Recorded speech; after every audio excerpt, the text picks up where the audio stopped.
नमस्कार. आजच्या रेसिपीमध्ये तुम्हा सगळ्यांचं खूप खूप मनापासून स्वागत. डब्यासाठी असो किंवा नाश्त्यासाठी जर तुम्हाला फक्त कधी 15 ते 20 मिनिटात एखादी पदार्थ बनवायचा असेल तर असा ढोकळा नक्की ट्राय करा.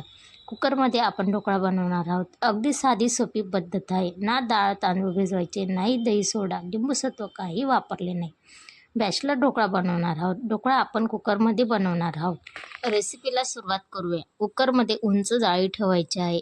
1 ग्लास पाणी घालायचे. हे पाणी गरम करायला ठेवायचं. कुकरचा डबा घेतला आहे. ब्रशने तेल लावून घ्यायचं. ही तयारी आधीच करून ठेवायची.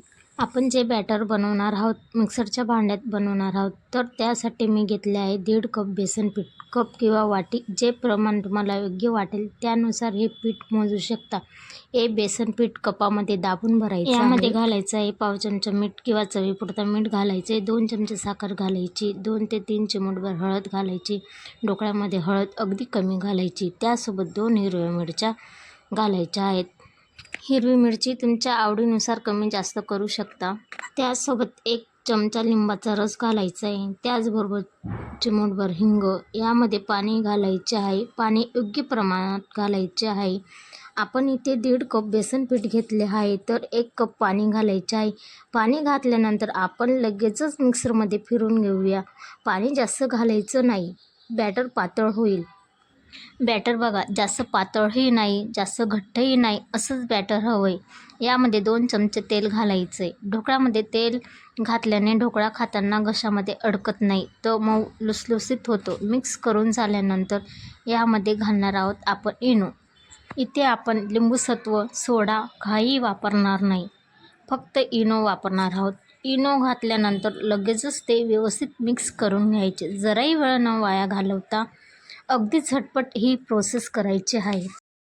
कंटिन्यू फेटायचं आहे. एकच डायरेक्शनने फेटायचं. हे बॅटर व्यवस्थित मिक्स झाले. हे बॅटर कुकरच्या डब्यात टाकूया. माझ्याकडे हा कुकरचा डब्बा आहे, त्यामध्ये हे बॅटर टाकूया.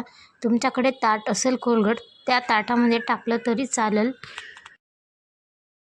थोडंसं टॅप करून घेतले. पाणी गरम झालं आहे. अगदी उकळतं पाणी हवं आहे. त्यामध्ये हा डब्बा ठेवूया. कुकरला झाकण लावून घ्यायचं.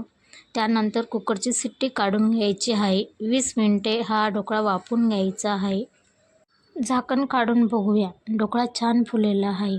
त्यामध्ये सुरी घालून बघितली तर त्याला अजिबात बॅटर चिटकलेलं नाही. ढोकळा अगदी परफेक्ट शिजला आहे. त्यानंतर हा डबा कुकरमधून काढून ढोकळा थंड होत आहे तोवर आपण फोडणी बनवूया. पॅन गरम करायला ठेवला आहे. 2 चमचे तेल, पाव चमचा मोहरी. मोहरी छान फुलली की 7 ते 8 कढीपत्त्याची पाने, 1 बारीक हिरवी मिरची कट केलेली टाकायची आहे. 2 चमचे साखर. साखर तुमच्या आवडीनुसार कमी जास्त करू शकता. पाणी घालायचं आहे. अर्धा कप. चवीपुरता मीठ टाकायचं आहे. पाण्याला उकळी आल्यानंतर गॅस बंद करायचा आहे. फोडणी होईपर्यंत ढोकळाही थंड झाला आहे. ढोकळा प्लेटमध्ये काढूया. मीठ साखर अगदी परफेक्ट झालं आहे. योग्य प्रमाणामध्ये तुम्ही मिक्सरमध्ये फिरून घेतले. अगदी मऊसूत हा ढोकळा तयार झाला आहे. हे मस्त जाळीदार ढोकळा तयार झाला आहे. सगळ्यात सोपी पद्धत नक्की ट्राय करा. ढोकळा कट करून घेऊया. ढोकळा तुमच्या पद्धतीने कट केला तरी चालेल.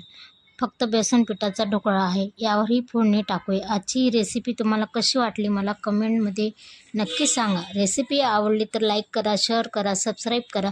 पुन्हा भेटूया अशा एका नवीन रेसिपीसोबत. तोपर्यंत धन्यवाद.